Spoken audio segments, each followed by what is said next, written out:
Right, welcome back, friends. In fact, Ajay Garg and Sushil Kedia continue to be with us, and joining us in this section of the broadcast, Abhijit Roy. He is the Managing Director of Berger Paints. And as we get those pictures also of a Finance Minister perhaps reaching Rashtrapati Bhavan, if I could ask you, Mr. Roy, what are your expectations from the Finance Minister as she takes to the podium in about an hour's time? I think the first expectation is that there will be a boost to demand, and the consumer demand has been a bit stagnant for the last 5-6 months, and we expect that there should be some sort of a tax break given to the consumers, which will push up demand to some extent. That's the first thing that is expected. Of course, infrastructure push along with the Prime Minister Awas Yojana. I think that will get an increased allocation and probably will continue as has been happening in the past few budgets. So those two things are expected. The rest, of course, in the rural areas, again, I think the government will continue to look at, how to increase the farmers' income. There's another, consumption driver as well. With the increase in consumption, there will be probably increase in capex of private companies as well, and then that is beneficial, and it sets off a virtuous cycle in terms of increased demand, increased investment, and therefore increased employment as well. Right. Markets are, in fact, egging on the Finance Minister to make some big-ticket announcements so far as the consumption story is concerned. But if I could do a follow-up question with you, Mr. Roy, before I go back to Ajay and Sushil Kedia. You say that consumption has not been in the best of territory over the last 7 months. And of course, that's the picture everyone else is also talking about. But why, from your industry perspective, given that it's a contributing segment insofar as the larger construction industry is concerned, how you explain this dichotomy that the RBI says there is too much happening in the housing space, even the markets are reflecting that, the real estate sector, and yet is it not percolating down to your segment of the industry, the paints, given the fact that the housing market is actually doing well? No, it's right, because in our case, in the paint, especially the household painting sector, 80% of the demand is from the repainting side, and 20% comes out of, 15 to 20% comes from the real estate new buildings. So new buildings are doing fine, and that is growing reasonably well. But the 80%, which is the repainting cycle, which is there, the repainting consumption has gone down a bit, largely because of, the income being restricted in the hands of consumers. And that's something which needs to be boosted a little bit, I think, in this budget. Okay, what's that silver bullet, Ajay Garg, then, which can bring out the consumption story back on track, according to you? I think it may not necessarily be addressed. Or is there a silver bullet? Perhaps there is no silver bullet. There could be some measures. It's very hard to, for a large country like India, to only find one bullet. That's a difficulty part of the complexities of this country.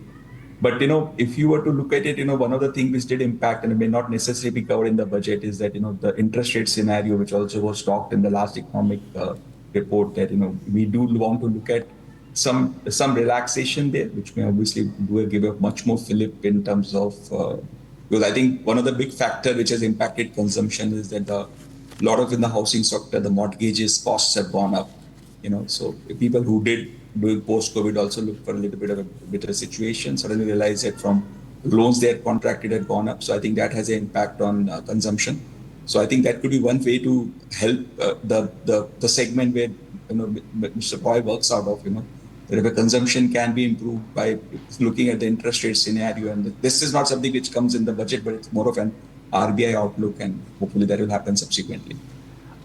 Abhijit, I'll just bring back the focus on your sector, because for the government too, the clarion call has been housing for all. So that in itself would ensure some sort of a boost in the consumption, which would effectively have that the allied sectors would also benefit from it. So where is this entire narrative really emerging from, that, at the end of the day, it appears to be some sort of a, doomsday kind of a narrative that we've been peddling for some time now, that, there hasn't been any growth and perhaps that there isn't enough push? No, so it's not a doomsday narrative as such. As I said, In our case, 80% is basically repainting demand, which is basically existing houses who paint every 5 to 6 years. The new house, consumption is about 15 to 20%. So this boost that is given by the government as far as projects are concerned, like the Prime Minister Awas Yojana, it does help. But 80 to 85% has also to kick in. Now if you look at the consumption GDP growth, it's been around 4%. That's the government figures, if you look at it. And whereas the investment GDP is growing at a much faster pace of about 10%. Overall GDP, therefore, is about that 7.5 odd percentage. And now the consumption GDP has to go up, then only the growth rate will further accelerate. And the way to do it is to have more income in the hands of consumers. And that's something both for rural and urban. As far as rural is concerned, I suppose, the government will do something there. As far as the urban market is concerned, taxation is one of the routes. If there are other routes which the government can think of to increase consumption, that's more than welcome. Okay. Mr. Roy, just stay with us. I have one more follow-up question with you, but I have to tell our viewers the pictures that we are getting are from Rashtrapati Bhavan.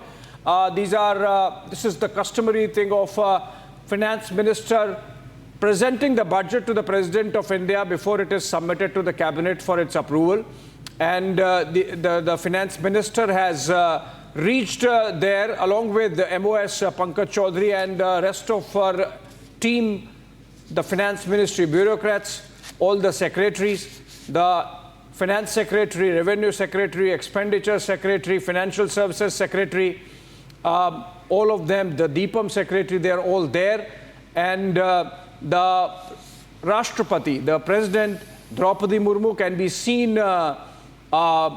giving a bite of curd and perhaps sugar in it for the Finance Minister. That's also a very traditional thing to be doing, like it happens in many of our Indian homes, right. Shawan, when we have to appear in an exam, we take a bit of curd and sugar in it, and so that custom being followed there by the President with the Finance Minister. Those pictures there. She had done that during the vote on account also. Coming back to Mr. Roy, Abhijit Roy, you think that GST is one window which provides an opportunity for the paint industry, so for example, to come back and beat this demand consumption issue? Because I believe the GST in the paints segment is about 28%. Do you think that can help if it is brought down? No, the GST is at 18%. So, I don't expect that, much of tinkering will happen as far as the GST rates are concerned in the paint segment. So, it's at a, level which is has been there for long years now. And I don't see that actually kicking up the demand in the paint sector. Okay, fair enough. We'll look forward to what the Finance Minister has in store for you, Mr. Roy. But PK Basu also joining us on this broadcast, as also, of course, Sushil Kedia and Ajay Garg continue. We'll take a short break and come back. And, of course, everyone else continues to be with us. All right, these are pictures coming in straight from the Raisina Hill, where the carcade carrying Finance Minister and the budget in her hand is going downhill from there and on to the Parliament, down to the Vijay Chowk, and then takes a left turn and goes to the Parliament complex. Finance Minister there leaving Rashtrapati Bhavan atop the Raisina as of now, goes down to the Vijay Chowk and then takes the turn towards Parliament complex. These are pictures coming in from New Delhi, from Raisina. Okay, and of course, so we'll keep tracking those pictures. She reaches the Parliament, and then there is a photo op at the gates. And then she goes inside, presents the budget to the Cabinet approves it, and then, of course, the final presentation of the budget before the Parliament. PK Basu is with us in the studios, and a familiar face, familiar voice on all things economics. Right, Mr. Basu? Yeah. So what are your thoughts? Is there any surprise? Are there any surprises possible? I mean, I've been thinking about it, Mr. Basu, that if the Finance Minister, with all these things going good for her, had something in her in a stable. She could have brought out during the vote on account and maybe had some electoral dividends. She did not do that. What do you think can be different this time? Well, I think, first of all, vote on account, you can't really have significant tax changes. So, tax changes, I think, will be an important aspect of what happens in the budget.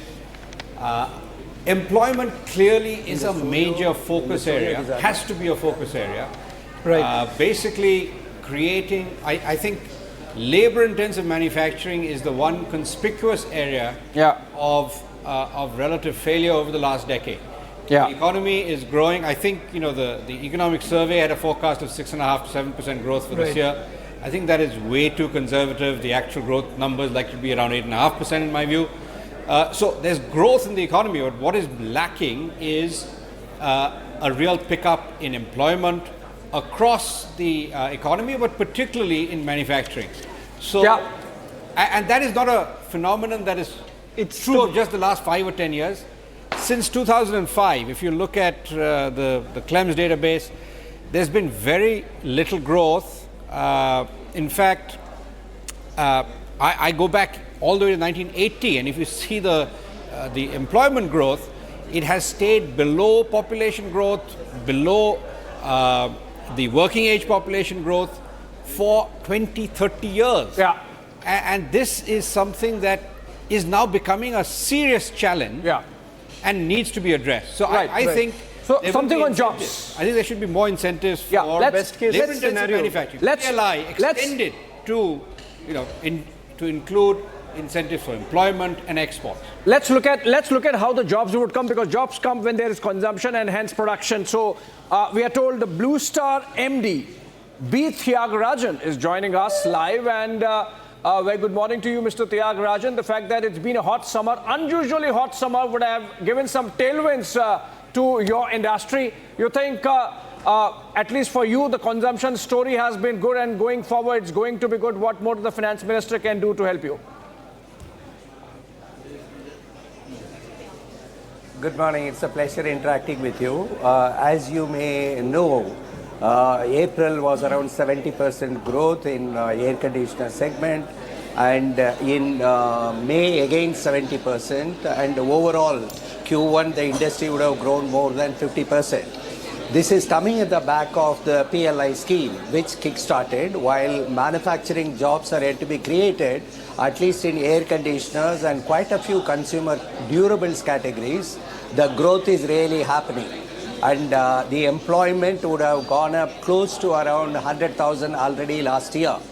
Now, our estimate shows in about 5 years' time, by 2030, the industry will double, consumer durables industry. By 2047, we will overtake China. In that context, I am confining myself to consumer durables and electronics. We would look forward to 3 things. Number one is we have to build scale. For that, some more PLI schemes will be of help. Even if PLI is not there, we simply look forward to continuation of infrastructure development. And that 1 lakh crore rupees which was set aside for R&D and innovation, that is to be operationalized. And in order to grow our exports, to an extent you have to ease the component ecosystem. And the economic survey calls for selective FDI clearance from China. It is good because in the US we end up competing with Chinese players. So if they are following the law of the land, if they are going to invest, if they are going to do domestic value addition, it will help us to further improve our competitiveness. So consumer durable industry is looking forward to development in which the infrastructure improves so that we are able to bring down the logistics costs, R&D and innovation growth. And we are excited about what is happening already. We will move forward towards a globally competitive industry from India, which can play a significant role in exports. Yes, Mr. Thiagarajan, good morning. This is Arnab here. I totally agree with your sentiments there. Please stay on with us. I'm also joined by Niranjan Hiranandani right now. Ajay Garg continuing to be with us.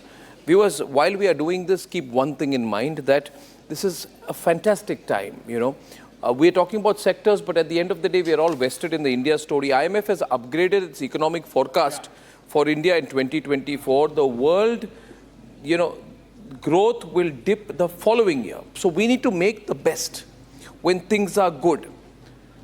We are expected to grow at 7%, higher than April's projection of 6.8%.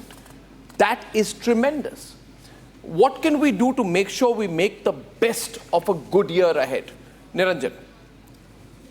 Good morning, Arnab. Glad to meet you up again. I wanted to share with you that let's hear the China story. The double-digit growth of China beyond 12% took in the years when you focused on real estate and housing. Yes. I think and also job employment. Two aspects of it need to be covered in this budget. Number one, we need to put in much, much more into affordable housing. It has had a setback in the last 1 year.